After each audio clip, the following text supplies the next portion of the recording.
The day I found strangers measuring my mother's living room, I honestly believed they had the wrong address. My name is Rachel Bennett.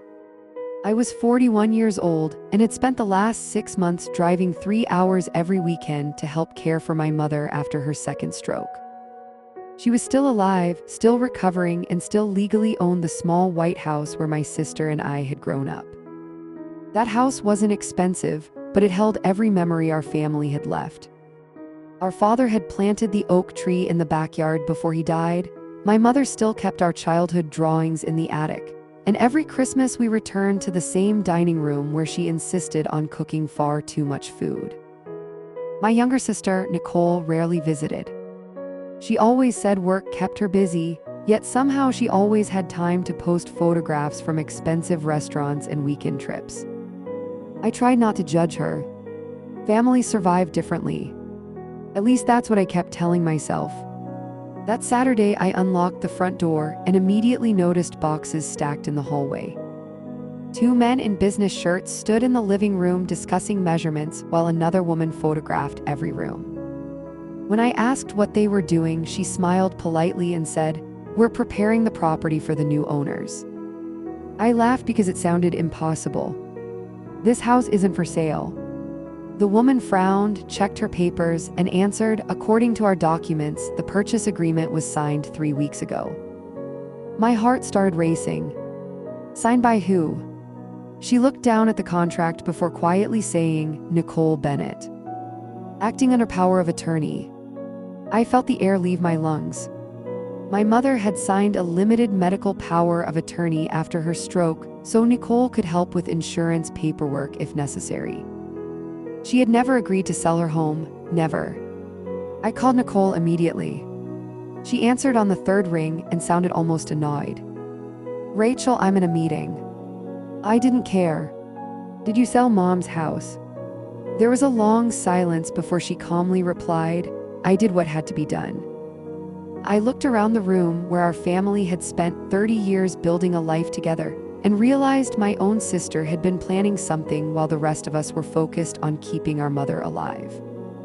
I drove straight to the rehabilitation center where my mother had been staying since her stroke. She was sitting near a large window, slowly working through a speech exercise with a therapist. Her right hand still shook, and she needed extra time to form complete sentences, but her mind was clear. I waited until the therapist left before placing the sale documents on the table in front of her. "Mom, did you agree to sell the house?" Her face changed immediately. She tried to speak, but the words came slowly. "No, house, yours, family." I held her hand and asked whether Nicole had brought her anything to sign. My mother nodded. "Insurance forms."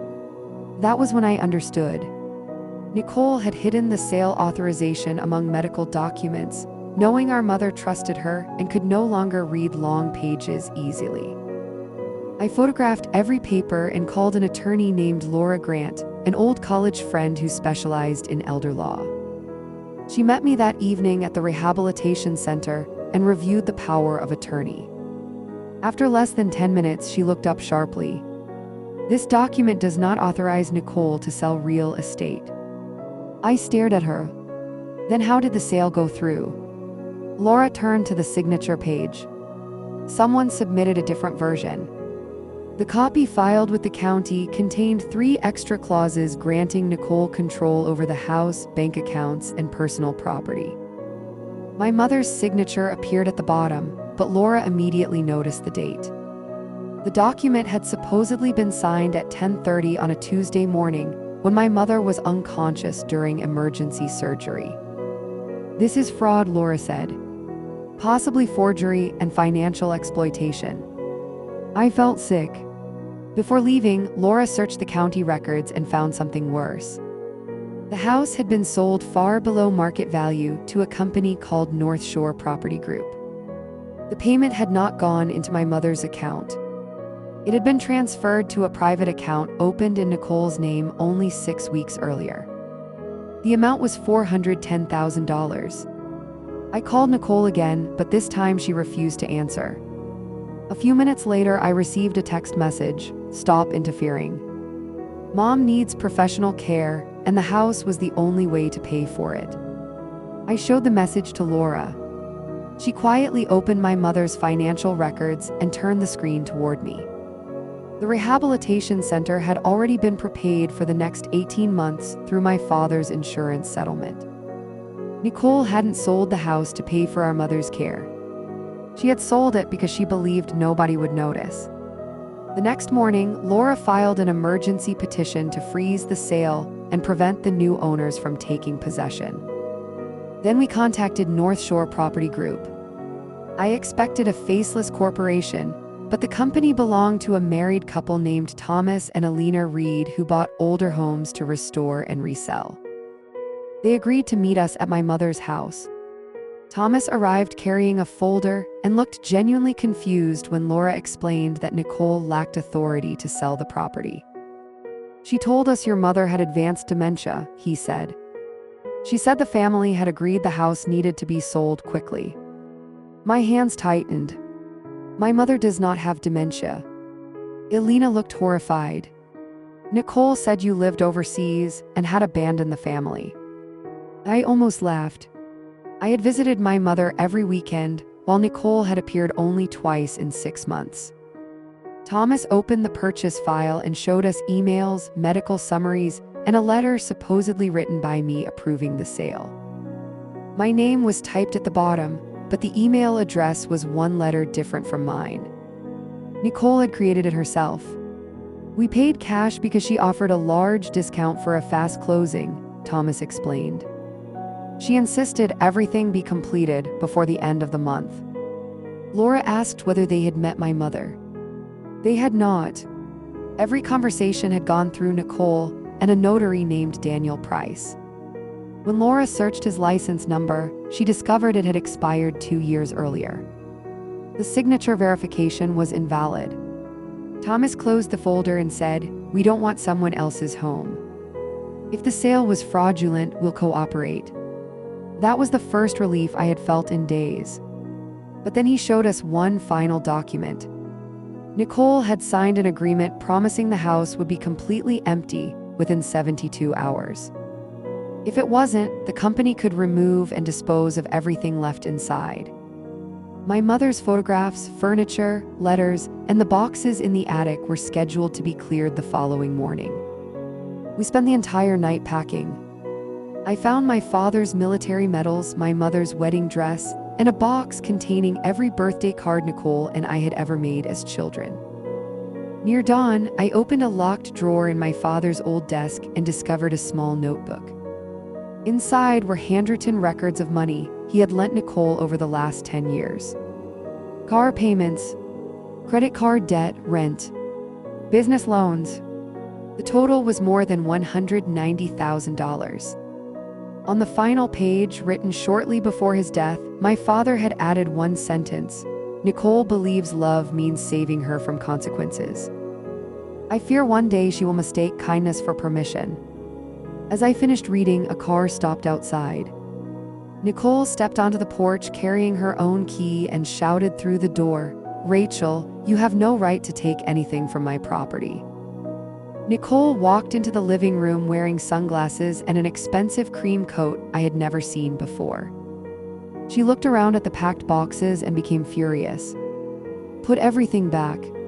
I stared at her. "You forged Mom's signature." She removed her sunglasses slowly. "I handled a difficult situation while you stood around pretending visits made you a hero." Laura stepped forward and introduced herself as my mother's attorney. Nicole laughed. "Mom can't hire an attorney. She can't even speak properly." Laura's expression hardened. "A speech impairment does not remove legal capacity." Nicole looked at me as though I had betrayed her. "You always do this. You make me look like the bad daughter." I held up the altered power of attorney. "You sold her home while she was recovering from a stroke." Nicole shrugged. "The house would have become mine eventually." That sentence made the room completely silent. "Mom is alive," I said. "And you're already talking about her inheritance." Nicole's face tightened. "You don't understand what I sacrificed." Dad paid for your college. Mom helped with your first apartment. I got whatever was left. I reminded her that our parents had paid her debts for years, but she dismissed it. According to Nicole, every rescue had been repayment for being overlooked. She had convinced herself that the house was not stolen money, but compensation she deserved. Laura informed her that the court had frozen the sale proceeds and scheduled a hearing. For the first time, fear appeared in Nicole's eyes.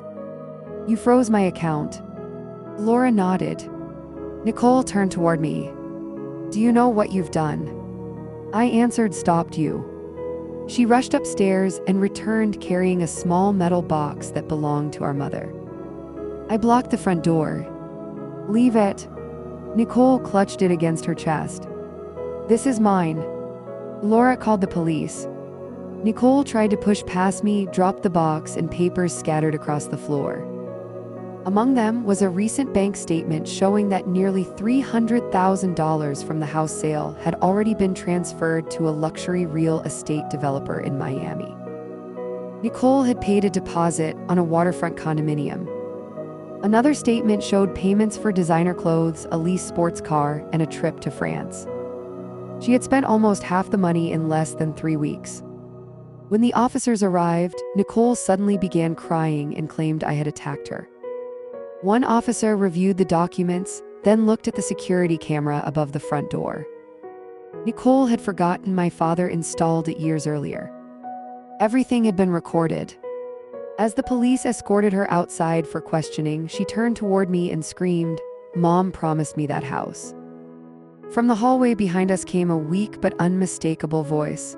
"No, I didn't." Everyone turned.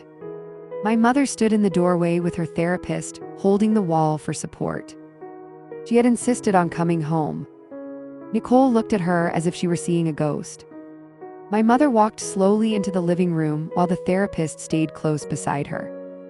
Nicole's face collapsed. "Mom, you shouldn't be here."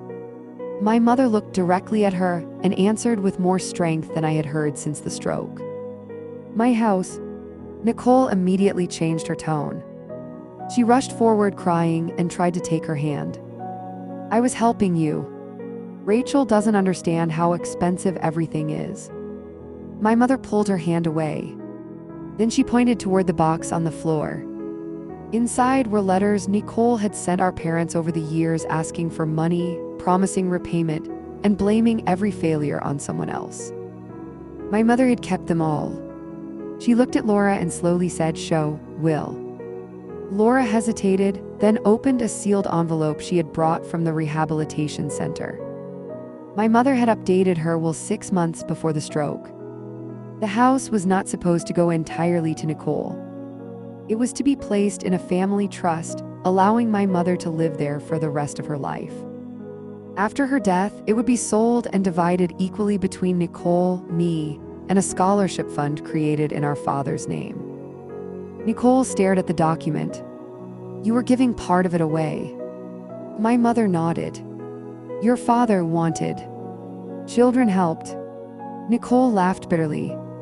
"Of course. Even dead, he chooses strangers over me." My mother began crying, but she did not look away. "We gave everything, and you wanted more." That was the truth Nicole had avoided for years. She had not been abandoned. She had been protected from consequences so often that she started believing protection was her right. Laura asked my mother whether she wanted to revoke Nicole's power of attorney. Yes. Whether she wanted the sale challenged. Yes. Whether she wanted criminal charges pursued if investigators confirmed forgery. My mother closed her eyes, then whispered, "Yes." Nicole looked stunned. "You're choosing Rachel." My mother shook her head. "Choosing myself." The police allowed Nicole to leave after taking a statement, but instructed her not to access the house or contact our mother directly. Before walking out, she looked at me and said, "When Mom dies, you'll regret turning her against me." My mother heard her. She sat down in the chair beside the window and quietly replied, "I regret not stopping you sooner." 2 days later, investigators searched Nicole's apartment and discovered blank medical forms, copies of my mother's signature, and emails between Nicole and the fake notary. But they also found a message proving she had not planned the fraud alone. The recipient's name was someone our family trusted completely, my mother's financial advisor, Charles Whitman. Charles had managed my parents' savings for almost 20 years. He attended my father's funeral, sent flowers after my mother's stroke, and repeatedly told us not to worry about money. When Laura showed me the messages, I refused to believe them at first. Nicole had written, "Once the house closes, you'll get the percentage we agreed on." Charles replied, "Move quickly before Rachel reviews the records." Investigators discovered that Charles had prepared the altered power of attorney, introduced Nicole to the fake notary, and arranged the below-market sale. His plan was larger than the house. While everyone focused on my mother's recovery, he had begun moving money from her investment accounts into high-fee private funds controlled by his business partners. The house sale was supposed to create confusion and make the missing investments look like medical expenses. Nicole believed she was using Charles. In reality, he was using her greed to hide years of theft. The police arrested him at his office. During questioning, he claimed Nicole had manipulated him, while Nicole claimed he had pressured her. They turned on each other immediately. The court hearing took place the following week. My mother attended in a wheelchair, wearing the blue coat she had saved for important occasions. Nicole sat across the room beside a public defender. She looked smaller without the clothes, car, and confidence bought with stolen money. Thomas and Alina agreed to cancel the purchase once their payment was returned from the frozen account. The judge restored the house to my mother and invalidated the false power of attorney. Then he reviewed evidence that Nicole had knowingly forged documents and spent the proceeds. Her attorney argued that she had acted under financial pressure and influence from Charles. The judge replied, "Being influenced does not erase planning." Nicole was charged with forgery, elder financial abuse, identity theft, and conspiracy. Charles faced additional charges involving multiple elderly clients. As officers approached Nicole, she turned toward our mother and whispered, "Please don't let them take me." My mother trembled. For my entire life, that sentence would have been enough. She would have rescued Nicole again. This time, she looked at her daughter through tears and said, "I love you. But I cannot save you from this." Nicole began sobbing as she was led away. My mother watched until the courtroom doors closed, then reached for my hand. "Take me home," she said clearly. It was the longest complete sentence she had spoken since her stroke. Bringing my mother home was not easy. She needed rails installed, a downstairs bedroom, physical therapy, and daily assistance. I reduced my work hours and moved into the guest room temporarily. This time, I did not do everything alone. Neighbors brought meals. Thomas and Alina, despite losing money and months of work, helped repair the damage caused during the rushed move. Even the real estate agent volunteered to organize the boxes. The house slowly became a home again. My mother sat on the porch every morning watching the oak tree my father had planted. Her speech improved, and so did her strength. Some days she talked about Nicole. Other days she could not say her name. Love did not disappear because of betrayal. It simply became painful. Nicole accepted a plea agreement that included a short prison sentence, restitution, probation, and mandatory counseling. Charles received a much longer sentence after investigators connected him to several other victims. The Miami condominium deposit was recovered, the leased car was returned, and most of the house money went back into the frozen account. Not all of it. Some losses could not be undone. Several months later, Nicole sent our mother a letter from prison. My mother asked me to read it aloud. Nicole admitted what she had done, but still spent half the letter explaining why she had felt ignored. I expected my mother to become angry. Instead, she asked for paper and slowly dictated a response. "I am sorry you felt unloved. But feeling unloved did not give you permission to steal my life while I was still living it." I hope you become honest enough to understand the difference." She signed the letter herself, her hand shaking with every stroke. A year after the sale was reversed, we held a small dinner in the restored dining room. My mother invited the therapists, neighbors Laura, Thomas, and Alina. At the end of the evening, she stood with her walker and announced that she had changed her estate plan again. The house would no longer be sold after her death. It would become a temporary residence for women recovering from financial abuse or medical crises. Nicole and I would inherit equal shares of the remaining savings, but only after Nicole completed restitution. I asked whether she was sure. My mother looked around the room and said, "A house should protect people, not divide them." Then she smiled at me and added, "Your father would agree." For the first time since the stroke, the house was filled with laughter again. But late that night, I found my mother sitting alone beside the box of childhood cards. She held one Nicole had made at age 8. On the front were the words, "Mom, this house is my favorite place because you are in it." My mother pressed it against her chest and cried. 3 years later, my mother died peacefully in the same downstairs bedroom we had created for her. I was sitting beside her, holding her hand while morning sunlight moved across the walls. Her final months were calm. She gardened from a chair, argued with therapists, watched old movies, and became stronger than any of us expected. Nicole was released 6 months before our mother died. She returned thinner, quieter, and without asking for forgiveness. The first time she visited, she stood outside the gate for nearly 10 minutes before knocking. My mother agreed to see her but kept the conversation short. Rebuilding trust was slow and incomplete. Some days they spoke warmly. Other days my mother asked her to leave. Nicole accepted every boundary without protest. That was the first sign she had changed. After the funeral, Laura gathered us in the living room and read the final instructions. The house would become *** the Margaret Bennett home ***, offering temporary housing and legal support to older women whose relatives had exploited them financially. I would oversee the foundation. Nicole was offered a choice: receive her portion of the remaining inheritance after completing restitution, or work for the foundation for 2 years and have an additional amount placed into a supervised account. She chose the work. At first, I did not trust her around money, paperwork, or vulnerable residents. She did not ask me to. She cleaned rooms, prepared meals, drove women to appointments, and performed every task quietly. One afternoon, an elderly resident named Ruth accused her son of trying to sell her apartment without permission.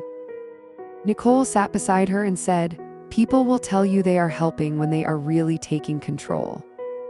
Keep every document. Ask questions. Do not sign anything you cannot read." I listened from the hallway and realized she was speaking from the worst thing she had ever done. 2 years later, the home had helped 43 women. The oak tree still stood in the backyard, and my mother's old dining room had become a place where residents shared meals. On the anniversary of her death, Nicole and I placed a small plaque beside the front door. It read, "This home belongs to the living. No one has the right to take a person's dignity before their life is over." Nicole stood beside me and whispered, "I thought the house was what Mom owed me." I looked through the window at the women laughing around the table. She gave us something better. Nicole nodded through tears. We would never become the sisters we had been before.